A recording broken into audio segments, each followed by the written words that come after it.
Good morning, paper florists. I had a really great chat this morning with Jerry Rosales from the Philippines, which we filmed and put up on Facebook. But he and I had a chat about the California poppy and how different the California poppy is from other poppies. And since in the paper florist group for May of 2019, the flower challenge this month is poppy, any poppy, I thought I would go ahead and dissect a California poppy, and we'll take a look at it and see how Mother Nature puts it together. So I have a black mat here because I think this flower is going to show up better on a black mat. And I picked these up on a walk this morning. I picked up a few of them. And the cool thing about California poppies, when you're just looking at these, is like this one is solid orange, and this one is orange with yellow on it. So, and these I think came off, most of them came off the same plant. So everyone is a little different, and they're beautiful. They are such a delicate, for a poppy, this is a super delicate flower. So I'm just going to pull one of them out of here, and we'll take a look at it. And like when you look at an Asiatic poppy or an Icelandic poppy, they've got those huge seed pods. This one, you can see the seed pod is just teeny tiny on here. So, and it's got, rather than I guess this is the calyx.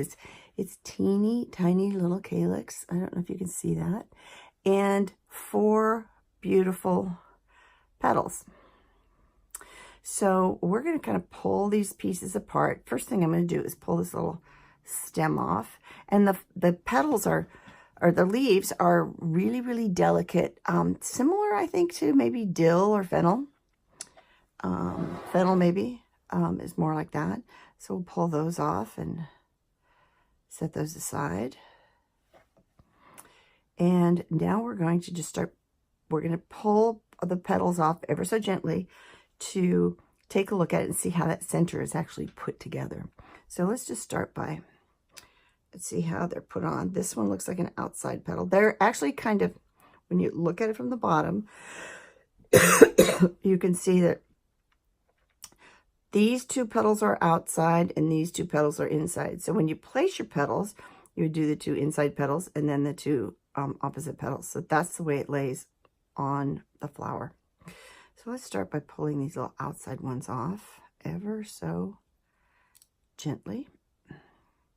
And I do have a craft knife here. Oh, part of the center came off with it, but that's okay. And I'm just going to pull these off one at a time. Ah, okay. And look, now, I don't know if you would do this when you're making the flower, but you can see that the sepals are actually kind of attached to the petals. At least that's the way Mother Nature does it. And then, so let me pull this up closer for you to see. So you can see how they're... Now, if I were going to make this, I probably wouldn't do it that way, but it's interesting to see. And it's cupped a little downward, and probably it's cupped a little inward on the bottom and downward on the top and ruffled edge. And then here's that little seed pod. This is a rather undeveloped seed pod. So I'm just going to take my craft knife, see if I can do this without cutting my hand off. And I'm just going to go in and slice that in half.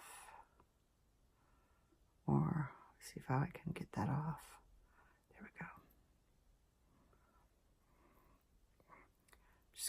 I'm just going to pry this little piece off, cut it off.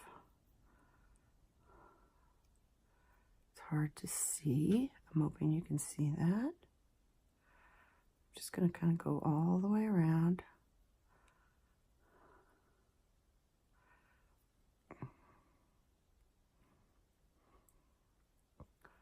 And underneath there. It's so small. That's the thing of the poppies. This is a pretty small one. Icelandic poppies, Asiatic poppies are way bigger. Flanders poppies, which are beautiful too, I haven't actually looked at it up close and personal, but I don't think that they're as big Oops. Just trying to like carve that off. I don't know if I'll get that off in one piece or two.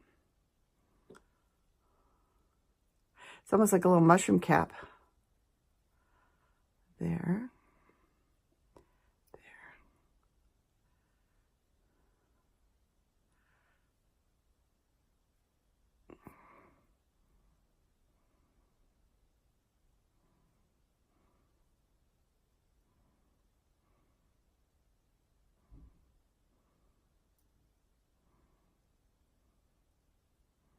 It's tedious work, but well worth the reward.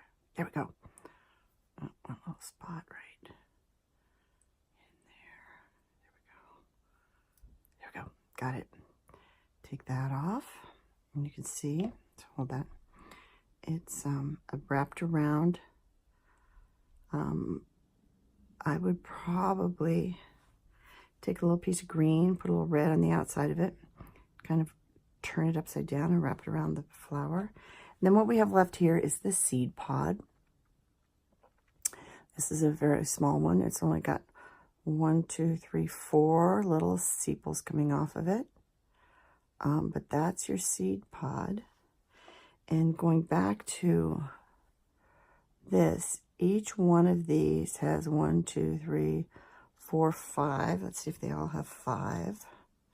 This one's got 5. So this is interesting. This one too, another 5. So 5 here too.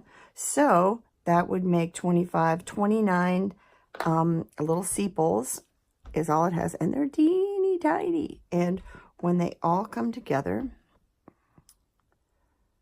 they form, and you can see these are orange, these are yellow. So that's really kind of cool. So let's take one of these yellow ones and see if it's really different. Again, here's a more developed, this is how the seed pod actually develops. And let's just look at this. I'll just pull this down because I don't really want to tear another one apart. But same thing here. This one appears to be orange all the way through. Well, maybe the ones in the center are lighter. They're a little yellow. So there you go. It's got a very thin, flexible stem, little light, feathery leaves, foliage on it. That could be problematic, but I'm sure we can find a way to do that too. Might take a little artistic license on that one. Just do a little long fringe and make it pretty.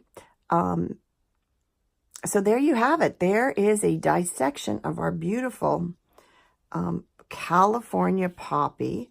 To give you a frame of reference of how big these are, I will, here, let me move my mat over a little. So here's the petals, and they are about 1 3/4 inches tall.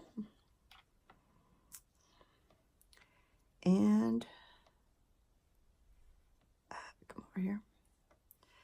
And about 1 3/4 inches wide. So if I were doing this, I would probably start with a piece of rectangle crepe paper that's 2 inches by 2 inches.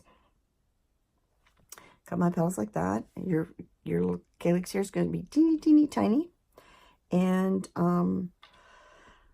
I would do a little bit of very fine fringing on just a teeny tiny piece of probably fine crepe for this little center, and then another wrap around of the ones on the leaves, and maybe with a little brown underneath that. So there you have it. We have taken apart a beautiful California poppy, and I hope that you make this. If you do, please use the hashtag Crafting with Susan B, and tag me that this is where you get the idea as well. I'd love to hear from you, and I'd love to follow you and see what you make. Thanks so much for joining me today.